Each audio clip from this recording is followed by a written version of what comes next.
Welcome, dear listener. It's time to unwind, to let your body rest and your thoughts gently drift. You're safe, you're warm, and there's nowhere you need to be. As you settle into the quiet of the evening, let's go on a soft, meandering journey, not to a land of fantasy, but to a place that truly existed long ago, beside the winding rivers of the ancient world. Tonight, we're going to explore the peaceful rhythms of daily life in ancient Mesopotamia, one of the very first civilizations in human history. The cradle of civilization, the land between two rivers, the Tigris and the Euphrates. A world of clay homes, quiet reed boats, bustling markets, and peaceful, early city life.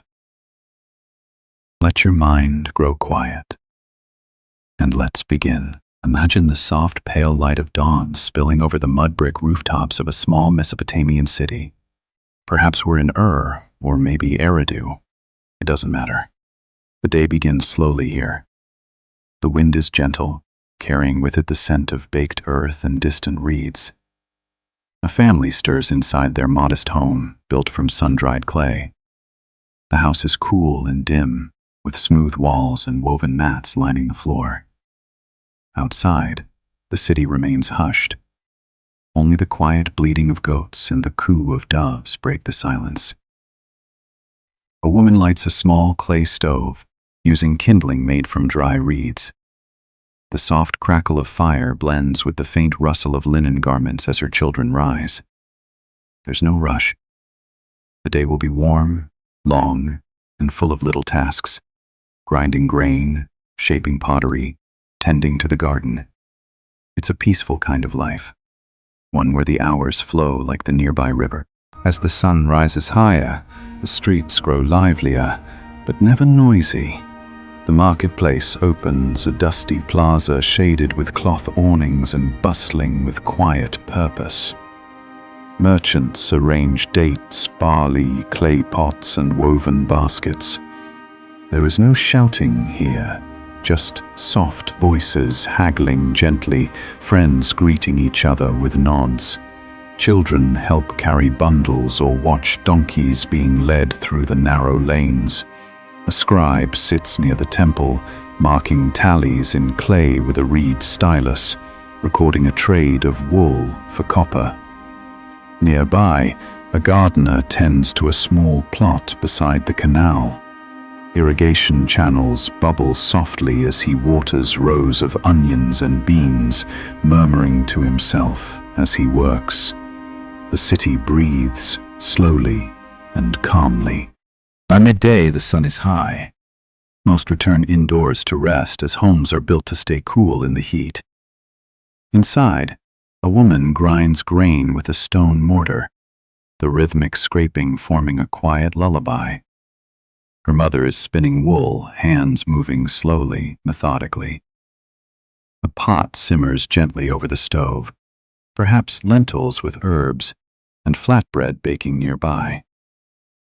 Outside, a young man shapes clay into bricks, carefully pressing and stacking. Not far off, a priest performs a simple ceremony by the ziggurat, offering dates and incense. It's not a grand affair, just part of the daily rhythm. In every corner of the city, small acts of life unfold with care. As the sun begins to set, the golden light returns, this time richer, softer. Families gather near the canals and rivers to collect water, wash, or simply cool off. Children play with clay toys, animals, carts, simple figurines. A quiet reed boat drifts by, its fishermen pulling in a net, slowly, calmly. Birds skim the water's surface, and the smell of earth, water, and fire fills the air. People speak quietly, sharing the last news of the day, or telling stories passed down through generations. Tales of gods who shaped the world with clay and breath. This is a world without hurry, a world shaped by rivers, ruled by stars, and softened by ritual. Darkness arrives slowly. The stars emerge one by one, the same stars ancient astronomers once studied and named. A family lights an oil lamp. Shadows dance across the clay walls. A father tells a bedtime tale, perhaps about Inanna, the goddess of love, or the shepherd king Gilgamesh. The children listen, eyes heavy, curled up on straw mats with soft linen blankets. Outside, the city is still. No carts move, no voices rise, just the hush of night, the eternal murmur of the river. Sleep comes like a visitor, gentle, unannounced, and welcomed. The city of sleeps, as it has for thousands of years. And so, dear listener, may you rest too. Let the calm of Mesopotamia cradle your thoughts. Let the softness of ancient rhythms lull you into dreams. There's no need to worry about anything now. Just breathe, gently, and drift. Good night.